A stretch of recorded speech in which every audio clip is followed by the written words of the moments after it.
Welcome student. ऐसे student जो semester third में गए हैं और होम साइंस जिनका मेन सब्जेक्ट है, यानी आप चाहे होम साइंस मेजर के हो या होम साइंस माइनर के हो, दोनों का सिलेबस सेम है।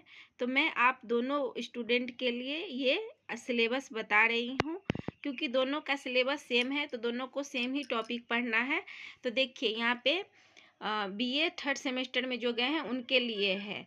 तो मेजर फर्स्ट और मेजर सेकेंड टॉपिक ख़त्म हो चुका है आप लोगों का सेमेस्टर फर्स्ट और सेमेस्टर सेकेंड में। अब आप लोग सेमेस्टर थर्ड वाले जो स्टूडेंट हैं उनको आपको मिलेगा मेजर थ्री और मेजर फोर, दो टॉपिक मिलेगा।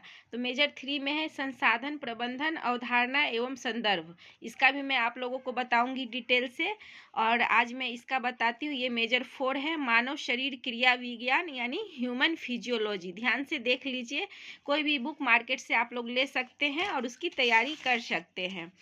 तो चलिए आपको मैं थोड़ा सा सिलेबस अच्छे से समझा देती हूँ। देखिए यहाँ पे है इकाई एक, ये मेजर फोर है। इकाई एक मानव शरीर का परिचय यानी कि इंट्रोडक्शन टू ह्यूमन बॉडी। पूरा पहले हम लोगों को मानव शरीर के बारे में अच्छे से पढ़ना है। पहले इकाई में जैसे 1.1 दिया है, इसमें है मानव शरीर की मूल अवधारणा क्या होता है, जैसे कि basic concept of human body, जिसमें आपको परिचय है मानव शरीर के मुख्य भाग, मानव शरीर के मुख्य अंग तंत्र। फिर कोशिका के बारे में अच्छे से पढ़ेंगे। हमारे बॉडी का जो निर्माण होता है सेल से ही होता है। तो अभी मैं डिटेल से नहीं समझाऊंगी, क्योंकि इसमें अभी पूरा सिलेबस बताना है आप लोगों को। तो अभी सिर्फ इकाई एक में देखिए कितना कुछ पढ़ना है। कोशिका है, इसमें आपको कोशिका का परिचय पढ़ना होगा, कोशिका के प्रकार पढ़ना होगा, कोशिका के कार्य, कोशिकाओं की संरचना, कोशिका झिल्ली या प्लाज्मा झिल्ली क्या है, कोशिका झिल्ली के गुण, कोशिका झिल्ली की संरचना, ये सारी चीज़ें पढ़नी है इकाई एक में। कोशिका झिल्ली के कार्य, कोशिका द्रव्य की संरचना, कोशिका द्रव्य के कार्य, कोशिका द्रव्य, कोशिकांग, केंद्रक, संरचना, कार्य, ये सारे चीज पढ़ने हैं इकाई एक में। फिर इकाई एक में ही है आपका ऊतक के बारे में, यानी टिश्यूज के बारे में भी मैंने आप लोगों को पढ़ाया हुआ है क्लास में, तो थोड़ा सा अच्छे से समझना है। देखिए ऊतक की मूल अवधारणा और ऊतक का परिचय, ऊतकों का वर्गीकरण, ऊतकों के कार्य, उपकला ऊतक, ये सारी चीज़ें अच्छे से देखनी है। आप लोग कॉपी में नोट डाउन जरूर कर ले। और मेजर और माइनर दोनों का सेम टॉपिक है, दोनों बच्चे इसको लिख लीजिए कॉपी में। उपकला ऊतक की स्थिति, उपकला ऊतक की संरचना, सामान्य उपकला, स्त्रीकृत उपकला, ग्रंथिमय उपकला, सब अलग अलग से क्या चीज़ है सारे के बारे में जब पढ़िएगा डिटेल से तब समझ में आएगा। उपकला ऊतक के क्या कार्य हैं ये। फिर देखिए पेशीय ऊतक है, मस्क्यूलर टिश्यूज, जिसमें इसका भी देखिए यहाँ पे पेशीय ऊतक का परिचय पहले पढ़ना होगा, पेशीय ऊतक की स्थिति, पेशीय ऊतक की संरचना, कंकाल रेखीय पेशियाँ, अरेखित पेशियाँ, हृदय पेशियाँ, पेशीय ऊतक के कार्य।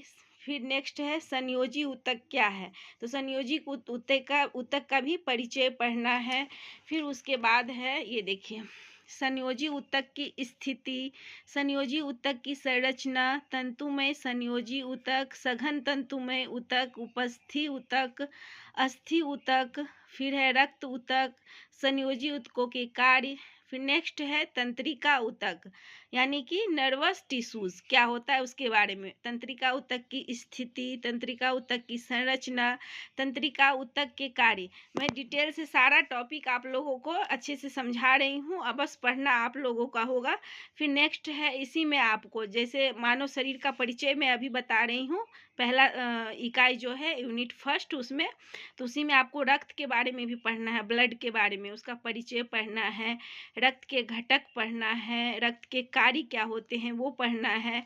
फिर रक्त का समूह भी पढ़ना है, यानी कि ब्लड ग्रुप से उसका परिचय, ABO रक्त समूह क्या होता है, RH रक्त समूह क्या है, MN रक्त समूह क्या है, ये सारे पढ़ना है। फिर अभ्यास प्रश्न में ऑब्जेक्टिव टाइप के भी आएंगे, उसका भी मैं आप लोगों को वीडियो बना के समझा दूंगी, बता दूंगी और क्वेश्चन आंसर भी लिखवा दूंगी। तो ये सारा आपका सिर्फ यूनिट एक यानी कि इकाई एक का सारा है, तो आप सारे को नोट डाउन जरूर कर लीजिए कॉपी में। फिर नेक्स्ट वीडियो में इकाई 2 पढ़ाऊंगी आप लोगों को। इकाई 2 में आप लोगों का यानी यूनिट 2 में रहेगा पाचन तंत्र एवं उत्सर्जन तंत्र। ठीक है, तो इतना तब तक लिख लीजिए कॉपी में। Thank you.